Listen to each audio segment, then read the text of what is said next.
Did you know that enslaved black bodies were not just beaten or assaulted or worked to death, but eaten? Yes, yes, people, eaten. Not in a way you think. I'm not talking just metaphorically.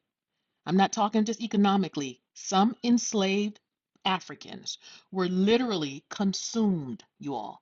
They were cooked, dissected, and devoured by some of their white masters. Yes. And others, let me tell you what they did with some of their bodies.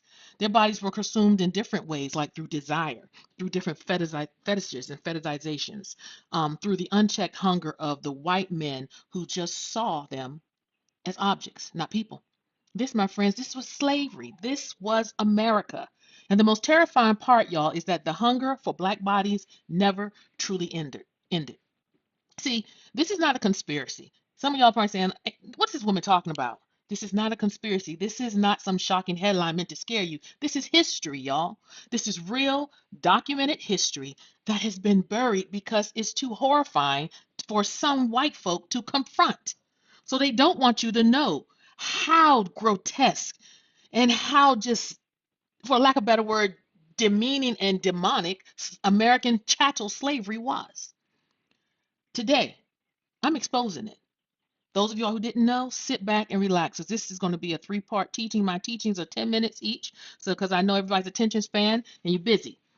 But today I'm going to expose a brutal truth that many historians have ignored or they've sanitized, they whitewashed it. The consumption of black bodies during slavery. I'm talking physically, sexually, and psychologically. We're going to break it down. And we're going to also break down the book, The Delectable Negro. It was written by Vincent Woodard. It is it is a eye-opening book that uncovers the way enslaved people weren't just used for labor, but were devoured.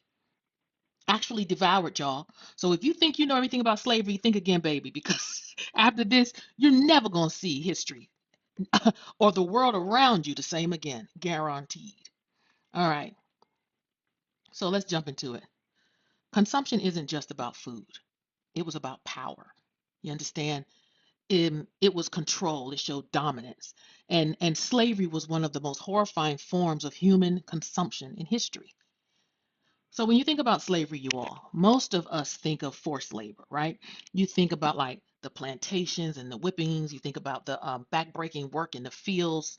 But what we don't talk about enough is how enslaved people were treated as something to be devoured. So I'm going to break it down into three areas of consumption, okay? The three major ways black bodies were consumed in slavery. One, I'm going to start with the literal consumption. Some enslaved people were actually eaten. Yes, you heard that right. Let me take my earring out. Yes, there are documented cases of white enslavers using the flesh of black bodies for medical experiments, dissection, and in some cases, even food. Now sit with that for a minute. Just sit with that. And then you wonder where the Jeffrey Dahmers of the world and the Hannibal Lecters, even though that was a movie, but still, that wasn't something that was just made up. Art imitates life, life imitates art. Jeffrey Dahmer, who were his target demographics? Black males. The second major way of black bodies during slavery was consumed was sexual consumption. Enslaved men, women, and children were used for sexual pleasure of the white men and white women. See, again, a lot of white men, they get all the slack. White women, you all just been sitting there fanning yourselves, but no, no, no, you were complicit as well. And you engaged in some very heinous sexual activities.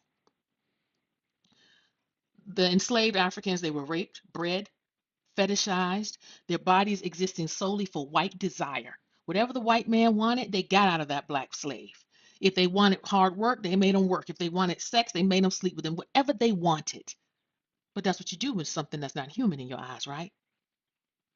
Then the third way of consumption is the economic consumption. Black bodies were turned into a product, a thing to be bought, sold, and discarded once they were no longer profitable. My God. So let's recap the three areas. Three major ways black bodies were consumed in slavery: literal consumption, actually consumed, sexual consumption, and economic consumption. Now, let's talk about cannibalism and the consumption of black flesh. And again, disclaimer, this information is graphic, but it's true. All right, I'm gonna ask you a question. Did enslavers actually eat black people? And the disturbing answer is yes, some of them did. This is the part of history no one wants to talk about. Okay, throughout the 19th century, the flesh of dead enslaved people was sometimes used in medical treatments. Medical students dissected black cadavers. Often they had to steal them, stole them from the graves. That were even reports, chilling reports, undeniable reports of white enslavers and medical practitioners experimenting on enslaved people, treating them not just as test subjects, but as something to be consumed. Let me give you an example, okay? The medical cannibalism of enslaved people. It's been well documented, you all, that parts of enslaved bodies, like the skin, the fat, even the bones, were used in medicine. In the Caribbean, white plantation owners were known to make medicinal tonics from the body parts of dead enslaved people. They believed black flesh had healing properties. That sentence alone, these white folk believed that the black flesh had healing properties. Why? Because of the melanin, whatever the reason.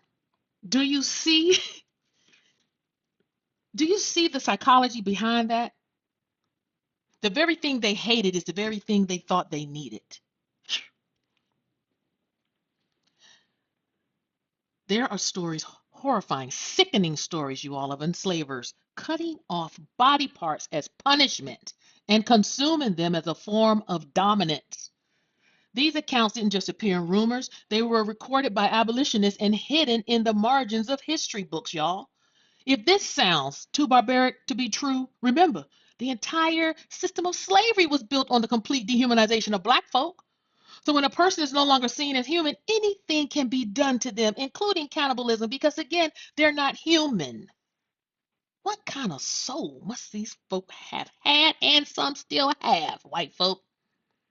This is why you don't want it taught to your children, because your children and your grandchildren are going to say, Papa, Mama, is this true? Did some white people do this? People, we're not talking about in another part of the world. We're talking about here in America. Some of the larger plantations, like in North Carolina, Virginia, Maryland. We're not talking about Haiti. We're talking about American chattel slavery.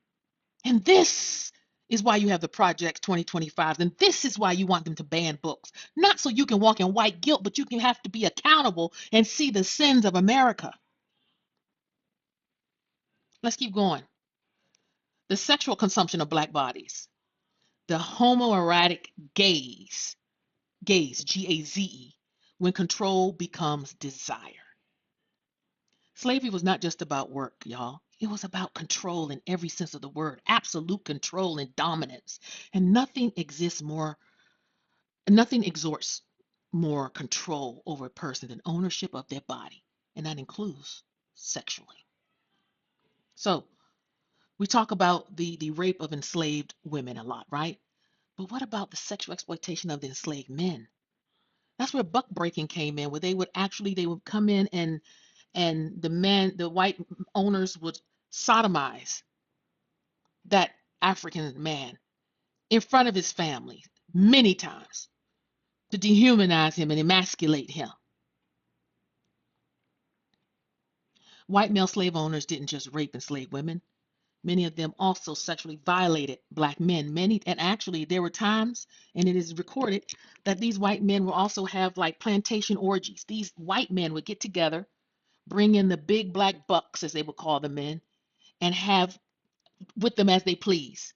And it's not like those men were getting down. Those African men, it was not, no, that was not even part of their culture. Even in some parts of Africa today, homosexuality is punishable by imprisonment and or death.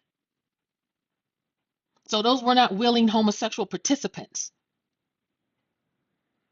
I'm going to stop here and you all click on to the next video because we're going to finish part 2 talking about the sexual consumption of black bodies. I told you all, this is something else, y'all. I'm telling you, this is what they don't want you to know about American history.